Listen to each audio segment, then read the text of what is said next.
Estamos aqui neste dia maravilhoso, num sítio privilegiado para observar não só a cidade que está nas minhas costas, mas todo o território envolvente que faz parte da identidade da cidade desde pelo menos a Idade Média. E digo assim porque, observando a 360 graus a partir do Alto Sambento, nós conseguimos identificar com facilidade os limites naturais do território medieval da cidade de Évora. Assim, nós podemos identificar com facilidade uma linha que começa, por exemplo, na Serra de Ossa, que se estende pela Serra de Portel, passa pela Serra de Viana, contorna a poente pela Serra de Monforado, aliás, Monte Muro, Monforado é logo a seguir, e termina na Serra Morena, onde está Raiolos.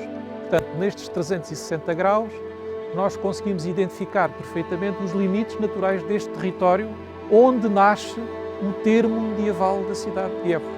Portanto, estamos num centro de um território que é constituído por estas fronteiras naturais, por esta barreira natural.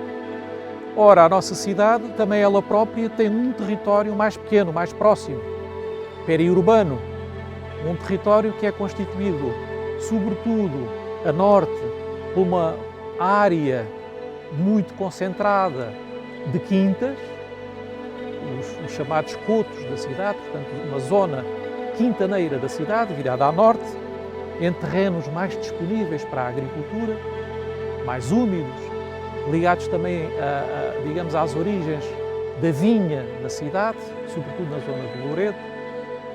Temos depois a sul um território que se alarga, que se estende até praticamente à Serra de Portel, constituído pelos Campos de Évora, ou seja, paisagens predominantemente agrícolas ligadas ao cultivo dos cereais, portanto, os campos abertos de cereais, do pão, campos de pão, digamos assim, e depois nesta zona poente, um território mais ligado a uma economia agro-silvopastoril, ligada ao montato de sobretudo. É justamente neste território onde predomina o montado de sogro, o iazinho, que nós encontramos os principais vestígios da cultura megalítica. Lembremos-nos que na Serra de Monte Muro é onde encontramos o Menir dos Almendres e o Cromlech dos Almendres. Portanto, dois vestígios do nosso megalitismo associado a esse território. Um pouco mais abaixo, mas ainda dentro desse território, a Anta Grande dos Abojeiros. Portanto, principais sítios megalíticos associados a este território dessa cultura agro-silvopastoril. Perto ainda da cidade, quase a tocar as muralhas da cidade, uma área muito característica que dominou séculos a própria cidade, envolvente às muralhas, que são as hortas da cidade. Hortas da cidade. Portanto, estruturas agrícolas mesmo nas imediações das muralhas da cidade. No final do século XVI havia cerca de 100 hortas à volta das muralhas da cidade. Eram, digamos, o principal recurso económico de verdes, sobretudo verdes, da própria cidade. Portanto, temos, de facto, uma paisagem que, a partir do Alto Sambento, pode ser lida nesta totalidade. Quer o território mais antigo e, digamos, os limites do termo, quer o território adjacente, periurbano, da própria cidade. Todos conhecemos as características geológicas do Alto Sambento, um grande afloramento granítico, mas se calhar poucos conhecem ou poucos sabem que esta pedra foi explorada centenas de anos e que aqui se vinha buscar o melhor granito para construir a própria cidade de Évora, que está aqui à nossa frente.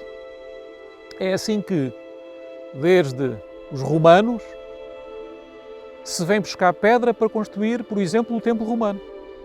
Boa parte do Templo Romano é construída com granito do Alto Sambento. Assim foi na Idade Média. com a construção da catedral. Todo o volume da catedral foi construído justamente como pedra arrancada no afloramento granítico do Alto São Bento. Assim foi, mais tarde, já no século XVI, com a construção do Aqueduto da Água da Prata. Toda a estrutura monumental foi construída com esta pedra. Ou seja, nós temos uma vizinhança milenar da cidade com este sítio do Alto São Bento, que no fundo está na gênese da própria fundação da cidade. Circunstância que nos leva a pensar que, se a cidade é uma fundação romana, como supostamente podemos imaginar, é muito pragmático e muito sábio e muito sábia a decisão dos romanos em construir a cidade naquela colina e não nesta aqui, justamente, onde está a pedreira. Sensatamente os romanos constroem a cidade ao lado da pedreira e, portanto, vêm aqui buscar a matéria-prima para construírem a cidade. Começando do monumento mais antigo ao mais recente, cá temos o Templo Romano, construído com pedra do Alto São Bento, uma obra do século I depois de Cristo. Aqui temos a Catedral de Évora, uma obra monumental, uma das maiores catedrais do país, integralmente construída com pedra do Alto São Bento. E cá temos o aqueduto, construído no século XVI, para transportar a água da Prata ao coração da cidade, todo ele construído com pedra do Alto São Bento, sobretudo esta parte monumental da arcaria.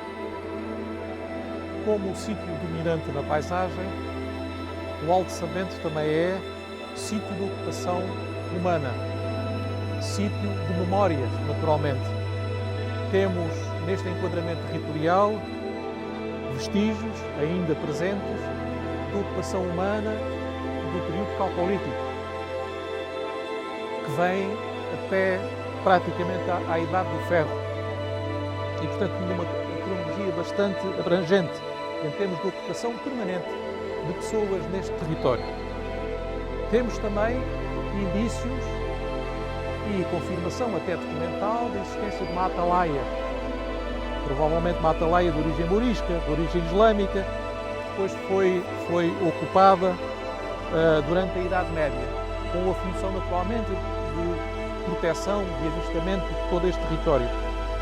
Bem se conhece a tradição, a lenda da conquista da cidade aos mouros, em 1165, pelo Geraldo Sempravor, que terá ocupado, atacado essa dita atalaia. Este sítio também, pela toponímia, nos remete para esse universo de fortificação, de sítio alto, fortificado, com a palavra castris, ou seja, castro. Esse castro está na origem ainda do topónimo atual, São Bento de Castres. Portanto, uma estrutura religiosa, monástica, cisterciense, que vai ocupar um território muito perto deste antigo castro. E daí a palavra São Bento de Castres. Esta dita atalaia chega até ao século XIX, muito arruinada, ainda há memórias escritas sobre isso, e diz-se também que a pedra proveniente dessa atalaia vai ser usada na construção destes moinhos, destes e de outros moinhos. E é importante nós percebermos que a origem destes moinhos se centra basicamente no final do século XIX, princípio do século XX, quando essa indústria ligada à farinação era importante. Era importante porque a cidade era uma cidade grande, era uma cidade que albergava cerca de 30 mil pessoas dentro do centro histórico. Se nós percebemos hoje que Évora tem 5 mil, perto de 5 mil pessoas, portanto vemos como a cidade era muito povoada no início do século XX. Essa tradição da moagem está presente, naturalmente, nos moinhos, que nos acompanham durante todo o século XX e ainda nos anos 60. Há registro de existirem aqui 13 prédios rústicos com 67 moradores. Portanto, digamos que temos uma abrangência cronológica muito grande de ocupação humana neste alto, neste cabeço dominante da cidade, com 3 ou 4 mil anos. Portanto, o valor acrescido, uma dimensão patrimonial acrescida para se preservar e para se fazer essa leitura como um espaço importante para a história da própria cidade.